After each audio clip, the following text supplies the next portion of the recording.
Hello বন্ধুরা, আজ তোমাদের সঙ্গে একটা গল্প শেয়ার করছি। গল্পটা খুব মজার। গল্পটার নাম হলো হযবরল। চলো তাহলে শুরু করি।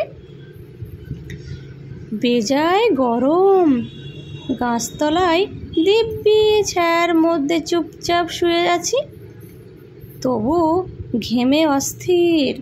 ঘাসের উপর রুমালটা ছিল, ঘাম মুছবার জন্য যেই সেটা তুলতে গিয়েছি, অমনি রুমালটা বলল মিয়াও। কি আপদ! রুমালটা মিয়াও করে কেন? চেয়ে দেখি রুমাল তো আর রুমাল নেই, দিব্যি মোটাসোটা লাল টকটকে একটা বিড়াল গোঁফ ফুলিয়ে প্যাট প্যাট করে আমার দিকে তাকিয়ে আছে। আমি বললাম, কি মুশকিল! ছিল রুমাল, হয়ে গেল একটা বেড়াল।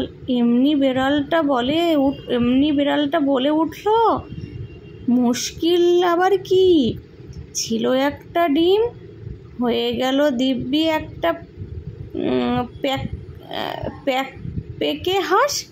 এ তো হামেশাই হচ্ছে। আমি খানিক ভেবে বললাম, তাহলে তোমার এখন কি বলে ডাকবো? তুমি তো সত্যিকারের বিড়াল নও, আসলে তুমি হচ্ছ রুমাল। গল্পটা কেমন লাগলো অবশ্যই কমেন্ট করে